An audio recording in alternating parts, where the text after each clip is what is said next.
Shalom peuple de Dieu, que le message d'aujourd'hui bénisse une personne dans le but de partager l'évangile,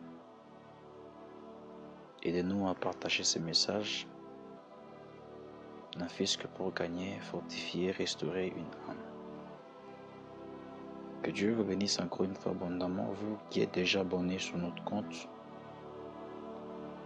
YouTube, TikTok, Facebook.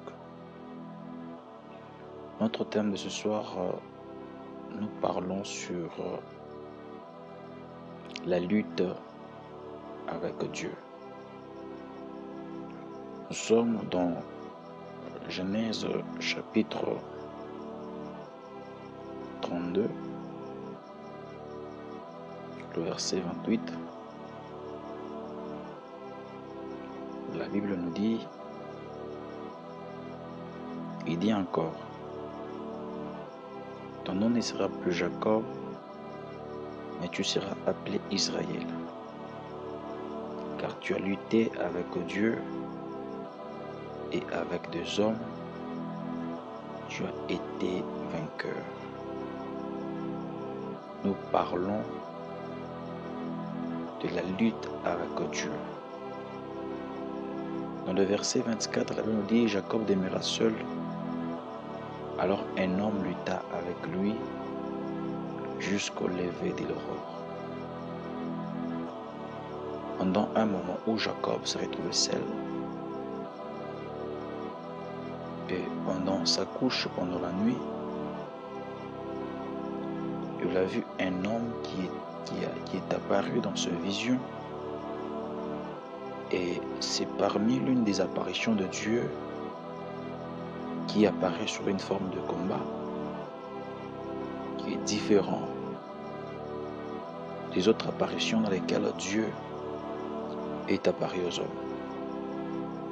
Et je signale à dire que une personne qui reçoit Dieu dans ces genres d'apparitions, il ne sera jamais un homme ordinaire dans son parcours. Parce que dès son apparition, ou dans la manière dont Dieu lui est apparu, il a reçu une apparition d'une manière bandique, une manière de combat. Et cet homme, qui est Jacob, qui est notre oncle Jacob, il a lutté avec les hommes et il a lutté avec Dieu. Et Dieu lui a déclaré vainqueur. Je me pose beaucoup de questions et ces versets a capturé toute mon intention de chercher à comprendre qui est vraiment ce jardin qui peut réussir à lutter avec Dieu. Si Dieu pouvait dire que Jacob, tu as lutté avec les hommes, tu as été vainqueur, ça serait plus compréhensible, ça serait plus admissible. Mais dire combattre avec Dieu et être vainqueur, oh, qui est cet homme qui peut lutter, combattre avec Dieu? Les Écritures vont nous répondre, chercher à comprendre qui est cet homme qui est en mesure de lutter et combattre avec Dieu. Laissez-moi vous dire que malgré les combats et les moments difficiles que tu peux être en train de traverser pendant ce moment, je vous dis bien aimé qu'il y a un niveau, un moment donné dans un certain combat où vous n'aurez plus à combattre, mais c'est Dieu lui-même qui combattra pour vous. Nous allons prendre un témoin dans le livre d'Exode chapitre 21, le verset 18 au 19. La Bible dit ceci. Si des hommes se querellent et que l'un d'eux frappe l'autre avec une pierre ou avec le poing, sans causer sa mort, mais en l'obligeant à garder le lit. Celui qui aura frappé ne sera point puni. Dans le cas où l'autre deviendra à se lever et à se promener dehors avec son bâton, seulement il les dédommagera de son interruption de travail. Il le fera soigner jusqu'à sa guérison. Dans la lutte que Jacob a eue avec Dieu, la Bible nous dit que l'homme qui est apparu dans la vision de Jacob a demandé à Jacob de le laisser partir, mais Jacob a refusé. Il a serré cet homme pour lui dire que je ne te laisserai pas aller sans que tu m'aies béni.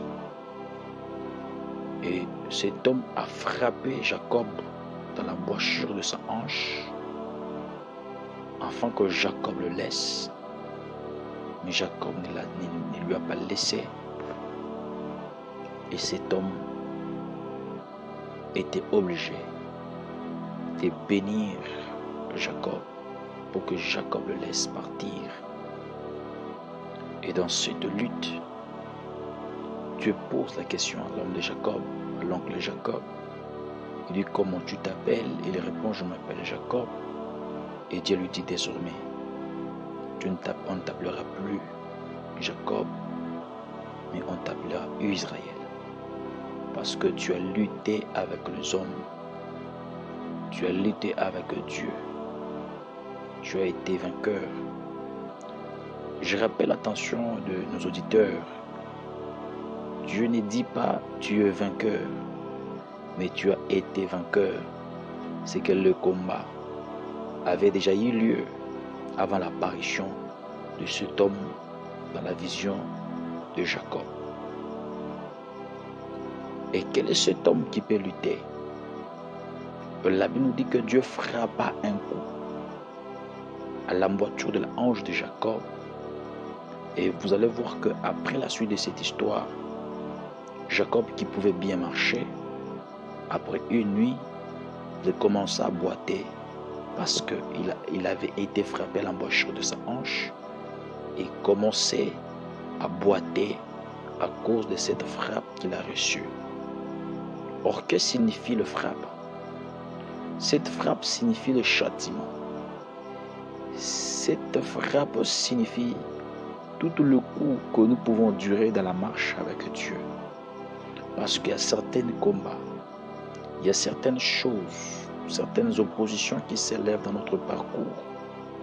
Non pas nécessairement le coup de l'ennemi, mais le coup de Dieu lui-même qui nous forme, qui nous prépare à des grandes responsabilités, qui nous prépare à un grand prix. Alors, dans la vie bien-aimée dans le Seigneur, nous devons savoir que nous avons deux épreuves. Nous avons l'abondance et nous avons la sécheresse. Et pour beaucoup pensent que l'épreuve la plus difficile, c'est la sécheresse et l'épreuve la plus facile, c'est l'abondance. Par contre, le contraire. L'épreuve la plus difficile, c'est l'abondance, parce que dans l'abondance, ça nous éloigne de Dieu. Mais tandis que la sécheresse, ça nous rapproche de Dieu. Il y a des certains coups que Dieu nous frappe.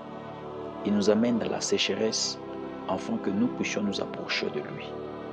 Bien-aimés dans le Seigneur, malgré le coup, malgré la sécheresse, la crise, le manquement que nous pouvons ressentir de notre Dieu, que cela ne nous amène pas à abandonner, à laisser Dieu, mais nous devons plutôt nous accrocher à lui. Et c'est ainsi que la Bible dit que tout celui qui sera frappé dans un querelle, dans un combat, si des hommes parvenaient à frapper l'autre et l'amener dans l'interruption de ses travaux, la personne qui aura frappé devra le dédommager. C'est ainsi que pour être pris en charge dans le domaine, dans l'affaire de Dieu, il faut d'abord accepter de passer par les brisements. Car il n'y a que celui qui a reçu une blessure qui peut être dans la prise en charge de Dieu. tant que nous ne sommes pas brisés, tant que nous n'avons pas reçu le coup, tant que nous ne passons pas par les difficultés, tant que nous sommes capables de nous prendre en charge nous-mêmes, il est pour nous difficile d'être dans la prise en charge de Dieu. Alors, bien-aimés dans le Seigneur, nous devons lutter les combats des hommes, même quand nous avons l'impression que Dieu nous a laissés. Nous avons l'impression que Dieu nous a rejetés. Nous ne devrions pas abandonner. Nous devrions nous accrocher à Dieu, marcher avec lui. Il y a un certain moment dans la vie, on a l'impression de beaucoup prier, mais on ne voit pas les changements. On ne voit pas l'atmosphère de nos problèmes changer. Il y a des fois, nous cherchons la face de Dieu sérieusement, mais nous avons l'impression de ne pas suffisamment s'approcher de Dieu. Nous n'avons pas l'impression de suffisamment gagner le cœur de Dieu ou de s'approcher de son trône, de sa présence. Bien-aimés dans le Seigneur, ne te sens pas étranger de la présence de Dieu. La Bible déclare, quoiqu'il Dieu a établi des limites et qu'il a permis que les hommes s'efforcent à les chercher, bien qu'ils ne soient pas loin d'eux. Je rassure à quelqu'un que Dieu n'est pas loin de toi. Je voudrais profiter par ce petit message, prier pour que Dieu puisse te relever, pour que Dieu puisse te restaurer, pour que Dieu puisse te bénir et te faire du bien, à comprendre la marche que nous avons avec Dieu, malgré les coups, les difficultés, les déceptions, le blocage et toutes ces choses qui peuvent être contraires à la volonté de Dieu. Ma prière que c'est que Dieu qui a permis que tu puisses lutter avec les hommes et que c'est Dieu qui a permis que tu puisses lutter avec lui, t'accorde la force nécessaire pour avancer dans son œuvre. Au nom de Jésus, ainsi nous prions, nous disons Amen. Bien-aimés dans le Seigneur, c'est votre serviteur, le berger Raymond. N'oubliez pas de vous abonner sur notre compte YouTube pour vous permettre de ne pas manquer nos prochaines publications. Que Dieu vous bénisse. N'oubliez pas de vous abonner et